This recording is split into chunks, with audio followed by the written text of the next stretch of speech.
बकरीद का त्योहार 7 जून को है, लेकिन मध्य प्रदेश में बकरीद के दिन कुर्बानी को लेकर हंगामा जरूर शुरू हो चुका है। सबसे पहले मध्य प्रदेश के विदिशा जिले के हैदरगढ़ में जो वहां की पंचायत है उसने कुर्बानी की अनुमति देने से इनकार कर दिया, एक विशेष जानवर पाड़े की कुर्बानी को लेकर। तो दूसरी तरफ मध्य प्रदेश की राजधानी भोपाल में तस्वीरों में आपको दिखाई दे रहे हैं बकरे लगातार बन रहे हैं। तकरीबन 1000 रुपए में ये बकरे बनते हैं और उनका कहना है कि पशु क्रूरता और पर्यावरण के चलते इको फ्रेंडली इस तरीके के बकरे बनाए जाने चाहिए और इस्तेमाल भी करना चाहिए। चूंकि हिंदुओं से अपेक्षा की जाती है, उनका कहना है कि तमाम त्योहारों को वो इको फ्रेंडली बनाए। और हमारे साथ इस वक्त संस्कृति बचाओ मंच के जो अध्यक्ष हैं पंडित चंद्रशेखर तिवारी मौजूद हैं, हम उनसे बात भी कर लेते हैं।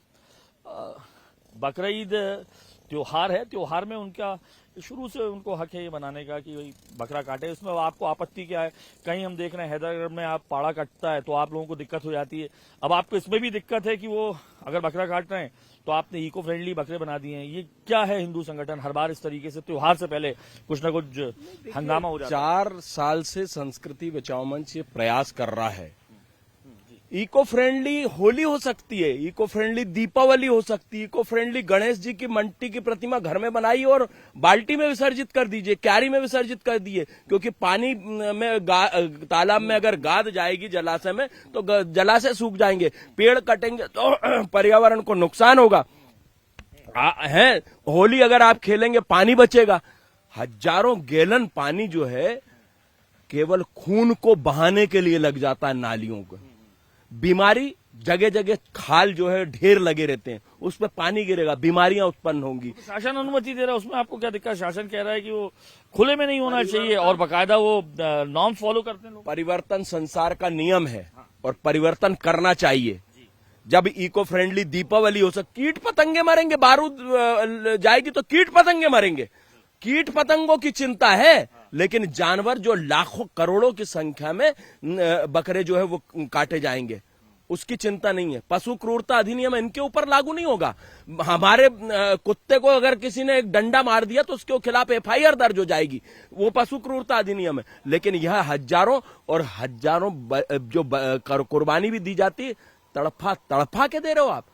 इनकी जो कथा के अनुसार नबी ने कहा कि जो तुम्हारी सबसे प्रिय चीज हो उसे जो है कुर्बानी दीजिए। तो अपन जो इबादतदार था उसने अपने बच्चे को जो है तैयार करके और कुर्बानी देने के लिए तैयार किया। तो उन्होंने नबी ने प्रसन्न होकर और मेंढा मतलब भेड़ को प्रकट किया और उसकी कुर्बानी हुई। तो भेड़ को क्यों नहीं काट रहे तुम? वहां से भी परिवर्तन हो गया, आप बकरा काट रहे हो। तो परिवर्तन तो पूरा है ना। तो जब परिवर्तन है, हमारे आरोप लग रहे हैं कि साहब आपके मंदिरों में बलि दी। मंदिरों में बिल्कुल करते हैं, मंदिरों में हैं, हम उसका भी विरोध करते हैं। लेकिन उनमें किसी पुजारी या संत महात्मा को लिखा पत्र?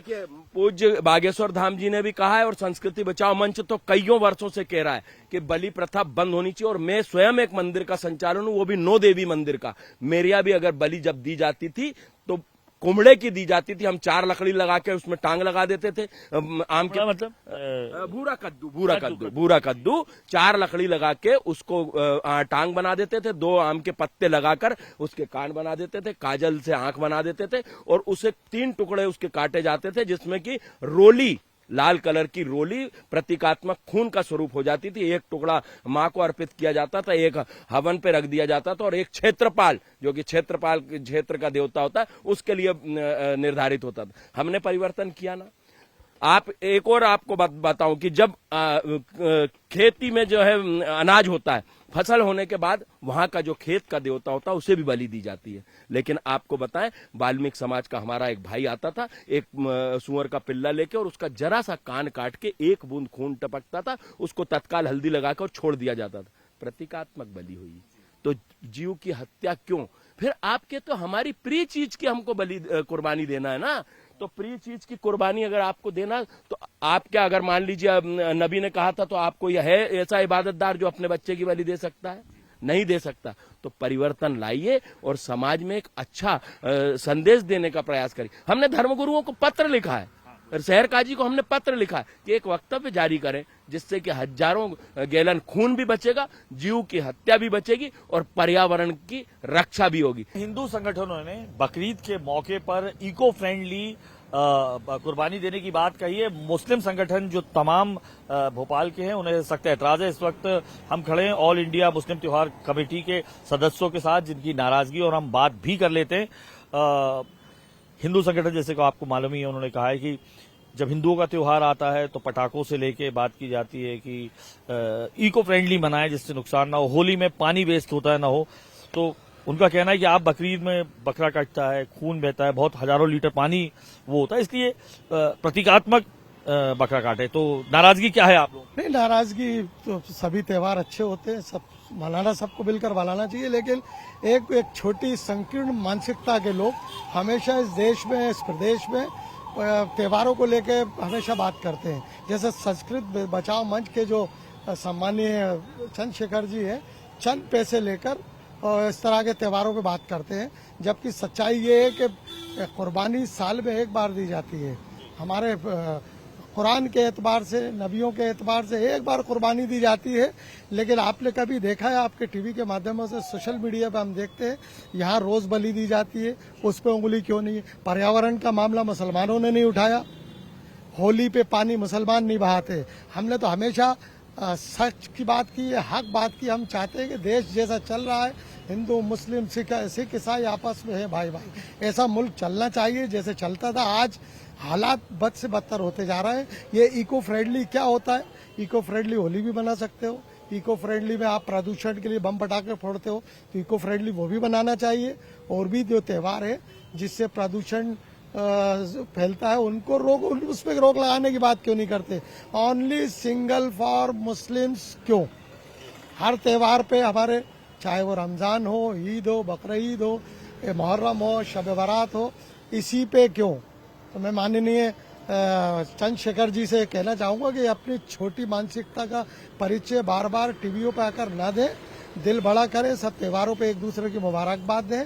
आप हमारे साथ आइए, हमारे साथ कुर्बानी कीजिए ना, कुर्बानी का महत्व समझ में आएगा आपको। ये इको फ्रेंडली क्या होता है ये समझ से परे है। कहना था कि जैसे कुर्बानी में भेड़ को कहा गया है, नबी ने भेड़ का दी था, तो आप लोग भेड़ की बजाय अब बकरा भी ले आते हैं। हैदरगढ़ में जैसे अभी विदिशा में सुना होगा विवाद हुआ था, वहां पाड़ा कट रहा था, उसको लेकर विवाद हुआ, हालांकि कल वो शांत हो गया।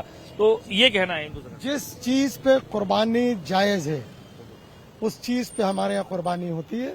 बाकी गाय पे कुर्बानी नहीं है हमारे यहाँ, हिंदुस्तान में नहीं है तो नहीं है। ऊंट पे हमारे यहाँ नहीं होती कुर्बानी, किसी भी दूसरे जानवर पर कुर्बानी हमारे यहाँ नहीं है। जिस पे कुर्बानी जायज है, कुर्बानी का हुक्म है, दुम्बा हो, बकरा हो, भेड़ हो, इसी को तो करते हैं हम। कौन सा हम क्या काट डालते हैं? कौन सा हाथी जिबा कर लेते हैं, कौन सा ऊंट जिबा करते हैं, कौन सा शेर जिबा कर लेते हैं? ये चंद्रशेखर तिवारी को इसको पढ़ना पड़ेगा, हम लोगों से समझना पड़ेगा। मैं उनको एक कुरान, हिंदी में कुरान उनको भेजूंगा चंद्रशेखर तिवारी जी को कि वो कुरान पढ़े, उसका अध्ययन करे, तो हो सकता है उनका हृदय परिवर्तित हो जाए। सर आपका शुभ नाम? मेरा नाम मोहम्मद दानिश खान है और मैं चेयरमैन हूँ ऑल इंडिया मुस्लिम त्योहार कमेटी का। आप मजम्मत करते हैं? बिल्कुल मजम्मत करता हूँ सर।